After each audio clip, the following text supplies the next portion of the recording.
I'm here to talk about marriage, living with the unexplainable. And when you say living with the unexplainable, it will kind of give you the attitude that something is really not right within the relationship. Well, it's true.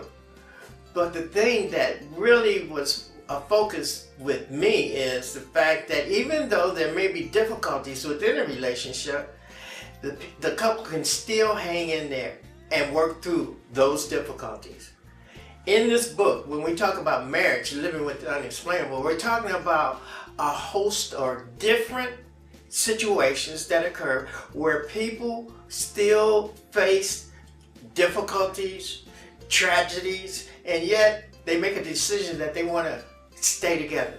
They don't want to separate from each other. They don't want to do the divorce thing. And in a lot of cases, most people who go through trials and tribulation are tested.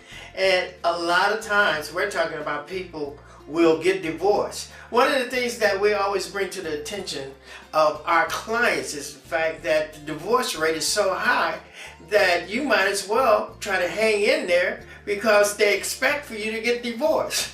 So instead of getting divorced, learn how to deal with personalities, especially your spouse. Dealing with a personality that may not be exactly like yours, but you may realize that you and her together can make a perfect team. So one of the things that we have to talk about is what are some of the issues that exist when we're talking about marriage. Being equally yoked.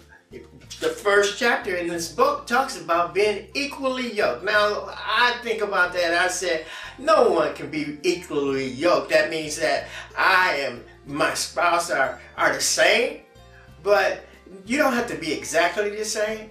But what you can do is recognize the differences and still work on trying to develop the type of relationship where you both agree.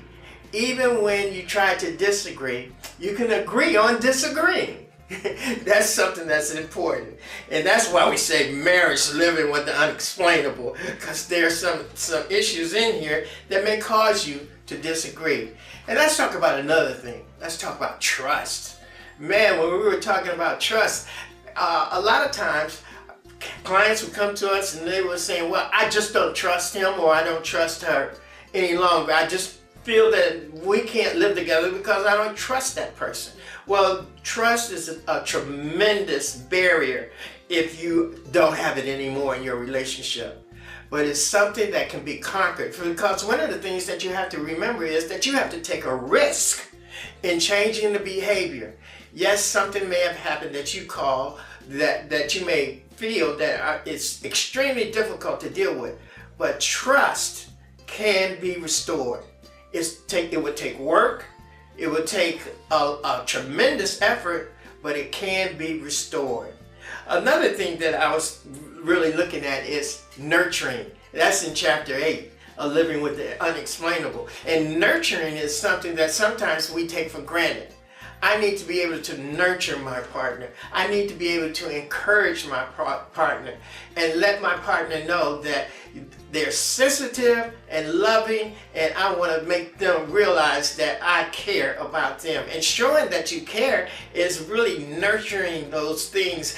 But what about running a bath water and making yourself available, or doing something out of the ordinary and special just for that person? That's okay. And even though that person may have some type of anger or some type of concern or frustration within a relationship, you can still nurture that person. And that's important. And another thing, as I was reading in the book that caught my attention, we're talking about basically making sure that we demonstrate the caring and making sure that we are accessible to our partners. And living with the unexplainable, a lot of times our couples in this book have recognized and indicated that it's difficult for them to get over the barriers that may exist within their relationship. But to let them know that they can get involved with each other and overcome those difficulties, that's important. Living with the unexplainable in your marriage. You don't know why certain things occur, but you're willing to still be with that person, and most importantly, to live together as family. Family is everything. And I just want to encourage you to go through this book and look at some of the stories that our clients have gone through and recognize that if they can overcome, you can overcome. My wife and I really dedicated a lot of thought, and most importantly, we really chose some real, I guess, important victories that you would feel that if they can do it, you can do it also. So once again, I'm Arthur Nowlin, and marriage, living with the unexplainable.